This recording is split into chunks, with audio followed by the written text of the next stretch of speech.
Look in the mirror, not the casual glance you throw each morning while brushing your teeth. I mean, really look. Lock your eyes into that reflection until the silence feels uncomfortable. Do you recognize the person staring back? For many of us, the answer is no. The eyes looking back are tired, almost foreign.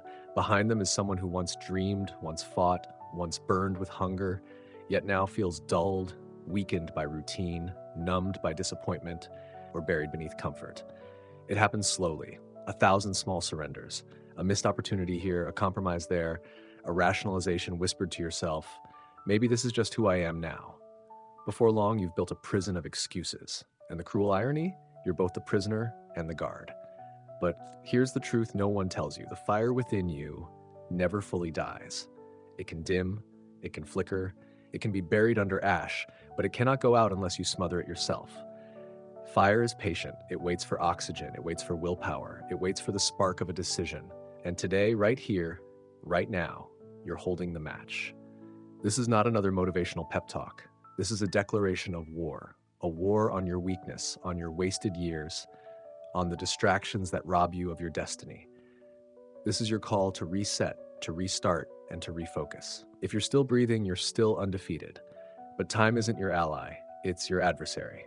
The river doesn't stop flowing. The question is, will you drown or will you rise like the storm that commands the water itself? 1. Reset. Cut the chains of your past. Resetting is not erasing who you are. It's erasing who you no longer need to be. Think of your past as a backpack. At first, it carried useful tools, childhood lessons, early victories, moments that taught you resilience. But over the years, you began to stuff it with dead weight, failures, heartbreaks, betrayals, regrets. Now you're hauling a bag full of stones, pretending it's still necessary. It isn't. The breakup that shattered you, it didn't define you. It freed you. The failures that whisper you're not enough, they were never your owners. They were your teachers. The so-called friends who doubted you or abandoned you, they didn't betray you. They revealed themselves, and in doing so, saved you from wasting another moment of loyalty on the wrong people. A Stoic does not dwell on ghosts. Marcus Aurelius wrote, "The past is beyond us. You cannot drive forward while staring at the rearview mirror, so burn it. Burn the identity that chains you. Burn the old contracts you signed with weakness. I guess this is just who I am. I always mess up. I can't change." Lies. All of it. That man is dead. That woman is gone. The version of you that stumbled doesn't own today. You do. Resetting means forgiveness, yes, but not the kind the world sells you. Not a sentimental pat on the back. Forgiveness, in the Stoic sense, is clarity. Acknowledging that the past no longer has jurisdiction over your present. You owe yesterday nothing.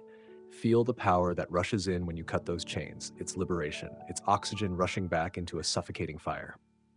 Resetting isn't weakness. It's the foundation of transformation.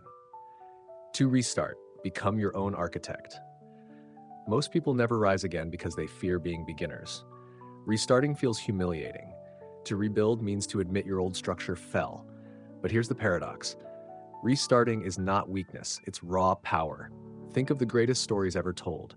Legends are never remembered for never falling. They're remembered for falling, and then choosing to rise again, building something even stronger from the wreckage. The Stoic philosopher Seneca said, "Difficulties strengthen the mind as labor strengthens the body." Destruction is not the end of your story. It's the forge. Every collapse is the hammer striking hot iron. Every restart is the moment you become the blacksmith of your own destiny. Restarting means embracing discomfort. It means feeling clumsy, awkward, unskilled again. But discomfort is proof you're alive, proof you're moving. The numbness of comfort is far more dangerous than the sting of failure. Here's a vision for you. Picture your life as a house. The walls have cracked, the roof leaks, the foundation is unstable. You have two choices: keep patching it up, pretending it's livable, or bulldoze the whole damn thing and rebuild on rock. Restarting is bulldozing. It's choosing sweat, dust, and uncertainty because you know what rises will be unshakable. Remember, every legend restarted. Nelson Mandela, after 27 years in prison, didn't crumble. He rebuilt a nation. Steve Jobs, fired from the very company he founded, didn't sulk. He restarted with Pixar and Next, then returned stronger than ever. Every restart is a resurrection, and so is yours. 3. Refocus. Eliminate distraction. Command your purpose. Look around. The modern world is a carnival of distractions, endless scrolling, meaningless debates, shallow validation, the siren song of instant gratification. People are drowning in noise while their most precious currency, time, slips silently away. Years are lost not to tragedy but to trivia, and the tragedy is that most never notice until it's too late. That's why you must refocus. Success isn't built on effort alone. It's built on obsession, on the ruthless ability to say no to everything that doesn't serve your mission. Real focus is war. It's sacrificing comfort, convenience, even relationships that derail you. Epictetus, the slave-turned-philosopher, defined freedom not as doing whatever you want, but as controlling your mind. He taught that distractions are chains disguised as pleasures. True focus is sovereignty over your own attention. So ask yourself, what's your mission? What's worth your energy, your time, your life? If the answer isn't clear, you've already surrendered to someone else's agenda. Laser focus means tunnel vision on the prize. It means letting the world call you obsessed, extreme, even crazy. Because average minds cannot comprehend extraordinary dedication. The masses will waste their lives wandering aimlessly. You're not here to wander, you're here to conquer. 4. Protect your energy. Guard it like a kingdom. Your energy is the most sacred resource you own. More valuable than money, more limited than time. Yet most people give it away like spare change. They spend hours arguing online, entertaining gossip, or tolerating toxic people who drain them. Every unnecessary argument, every manipulative relationship, every wasted conversation, it's theft. Not of minutes, but of essence. Some people are not merely distractions, they are destroyers, parasites. They don't just waste your time, they hollow you out from within, leaving you weaker with each encounter. Here's the harsh truth. Not everyone deserves access to you. Protecting your energy requires ruthless boundaries. No explanations, no apologies. If someone drains you, cut the cord. Silence them. Walk away. The loyalty you feel towards someone who sabotages your peace is not loyalty, it's self-betrayal. Those who truly value you will rise to meet your standards. They'll honor your energy because they recognize its rarity. The rest, let them fade into irrelevance. The moment you protect your energy is the moment you become untouchable, stronger, sharper, more focused. You transform from a leaky vessel into a fortress, and from that fortress, you build your empire. Discipline over feelings, the engine of greatness. Here's the coldest truth of all. Motivation is a liar. Motivation shows up when it's convenient. It excites you with sparks of possibility, only to vanish the moment life gets difficult. Motivation tells you, do it when you feel ready. Discipline tells you, do it anyway. Winners are not moved by feelings. They're moved by principles, by commitment, by vows they refuse to break. Feelings are temporary. Discipline is permanent. Feelings say, skip the workout, you're tired.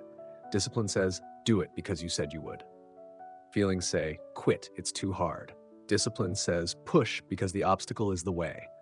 Marcus Aurelius wrote, the impediment to action advances action.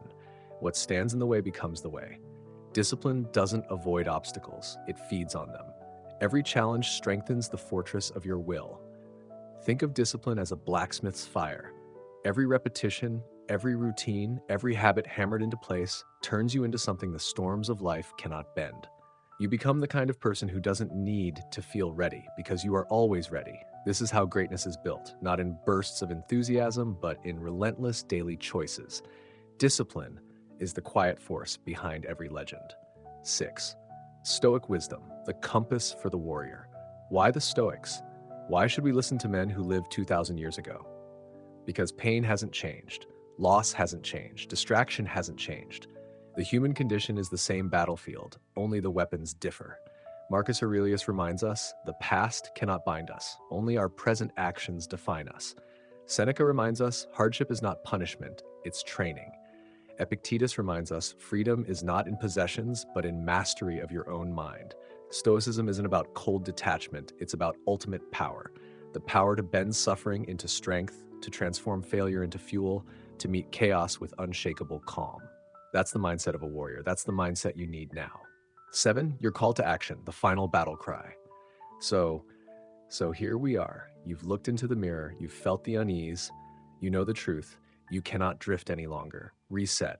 Burn the past, tear the chains. You owe nothing to yesterday. Restart, rebuild from the ashes. Be unafraid of being a beginner again. Refocus. Eliminate the noise. Narrow your vision until only your mission remains. Protect your energy. Guard your spirit like a lion guards its pride. Cut the parasites. Strengthen the fortress. Choose discipline over feelings. Build habits so unshakable that storms only sharpen you. This is your moment. No one can fight this war for you. No one can light your fire but you. But once lit, nothing, no failure, no betrayal, no distraction can extinguish it. Your story is not over. Your past is not your sentence. Your comfort is not your destiny. The ashes you've been lying in, they're not your grave, they're your soil. And from this soil, if you dare, something unstoppable will grow. So rise. Rise with fire in your chest, steel in your spine, clarity in your eyes. Rise as the warrior the world didn't see coming. This is not the end. This is not even the beginning of the end. This is your beginning. Reset, restart, refocus, and let the world feel the earthquake when you move.